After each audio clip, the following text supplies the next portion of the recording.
Everyone, welcome to yet another lesson, and in this lesson I'm going to talk about how you can manage time in the IELTS reading test. Now before I get there, I wish to tell you that you have to remember these pointers. One is that you don't have separate time to write down answers from the question paper to the answer sheet. You also don't have separate time to read your passage, to read your questions.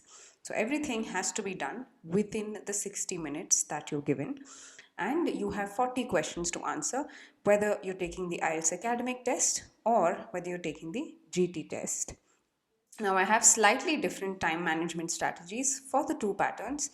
So let's get started and let me help you understand how mathematical you can get about time and how you can handle this time constraint if you keep practicing this with whatever mock you take.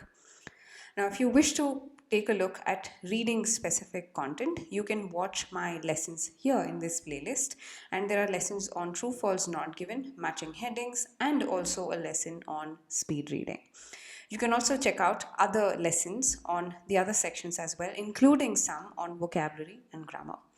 Now, I send out these lessons every day on YouTube, and if you wish to be receiving them directly on your mobile phone, you can just subscribe to my channel to receive these alerts.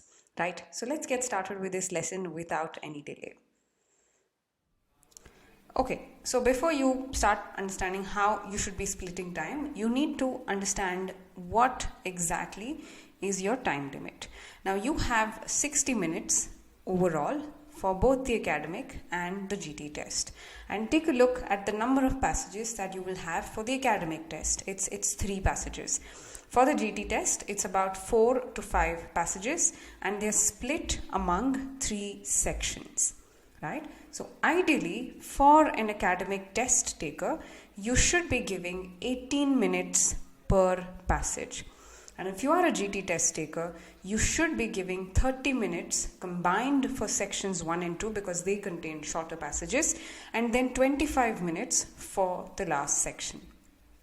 And here in your academic test, you should be giving the remaining 6 minutes for verifying answers and 5 minutes here for verifying answers, right? Now that should be your time split. Now, how do you exactly break this down and handle it on a per question basis?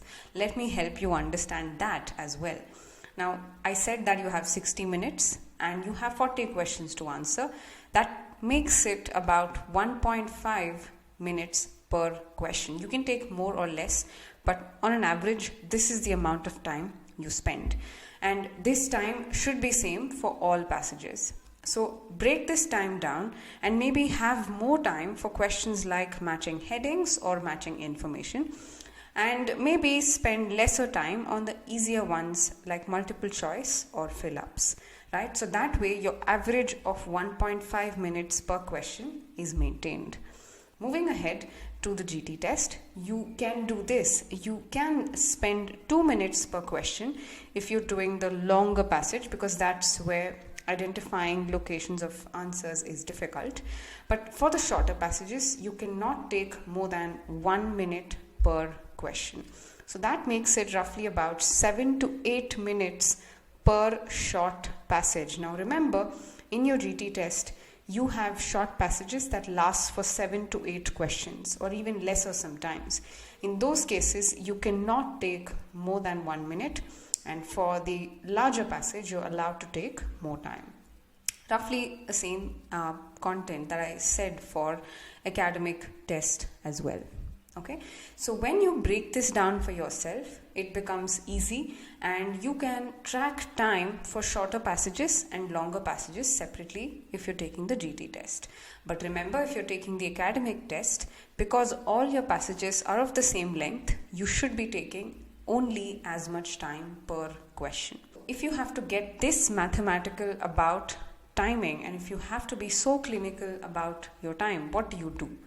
You have to practice a lot of speed reading. That has to happen.